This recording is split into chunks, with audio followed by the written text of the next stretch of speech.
You ever have that feeling? You finish some training, you really think you've nailed it. Mm-hmm.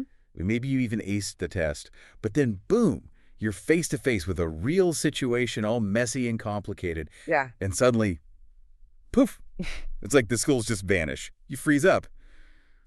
Why does that keep happening? That exact problem, that failure to actually use what you learned, that's what situated cognition, or SC, is all about explaining. SC, okay. Yeah. The core idea, based on our sources, is pretty stark. Knowledge isn't some abstract thing you just carry around in your head. It's fundamentally tied to the context where you use it. So if you learn something totally separate from where you'll need it, like, I don't know, just reading about it. Exactly. Learning in that kind of abstract, artificial way, it leads to what the theory calls fragile inert knowledge. Fragile and inert. Meaning, Meaning, you might know it in theory, like for a test, but you can't actually deploy it when things get messy. It's inert, it just sits there. And it's fragile because the moment the context changes from the clean training room to the chaotic real world, it breaks. it breaks, it collapses. It wasn't built to handle that real world context, the unexpected stuff. Okay, but wait. If knowledge is always tied to a specific context, does that mean we can't, generalize skills at all? Isn't learning about applying things more broadly? That's a really good question. And it touches on the deeper roots of SC. This isn't just a learning design theory. It connects back to philosophy, actually. Oh. Yeah, Wittgenstein. The idea of meaning as use, basically you don't truly understand a concept just because you can define it. Right. True understanding, real meaning, comes from being able to use that concept effectively in the right situation in what he called a language game.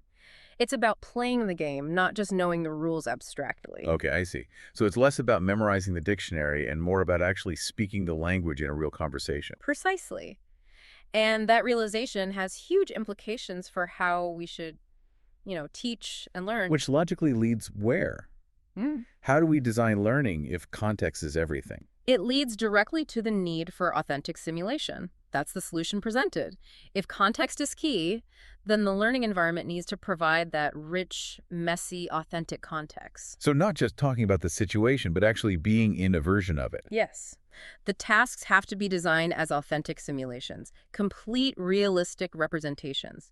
That's how you forge that crucial link between the knowledge and the action within the right context. Let's make that concrete with the examples given. So a salesperson, Right. Instead of just reading negotiation tactics from a book. which is typical training. Yeah, very typical. Instead, they actually practice a full negotiation, maybe back and forth, with a simulated client who pushes back, has objections, acts unpredictably, like a real client. Okay. And the teacher example. Same idea. Not just memorizing school policy on disruptions. No, they have to handle a simulated classroom disruption as it happens, maybe multiple things going wrong at once, demanding quick judgment.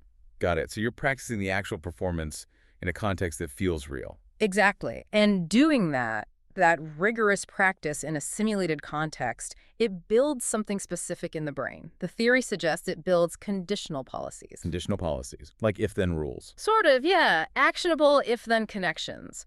If this specific kind of situation arises the context, then this is the effective action to take the skill. They get hardwired. Ah, so practicing the simulation is like filing the skill away under the right context label in your brain.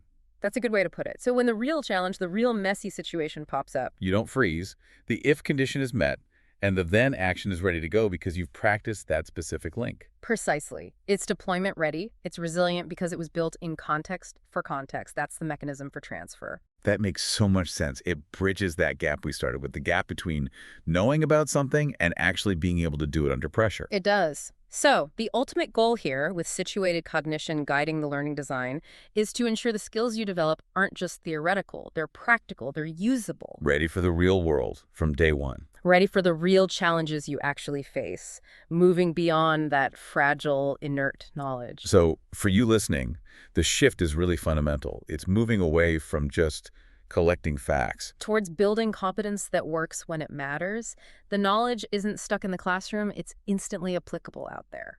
It's a completely different way to think about what learning even means. It really is. It reframes it from abstract memorization to context-bound application. That's what builds skills that actually last. Okay, so let's leave you with something to chew on. A provocative thought, maybe. If this theory holds, if skill and context truly are inseparable, Well, what does that really imply about any learning that doesn't use high-fidelity authentic simulation? If you're mainly learning through lectures or simple quizzes or very basic role play, are those methods inherently limited? Are they maybe even setting you up for that mental freeze when things get real?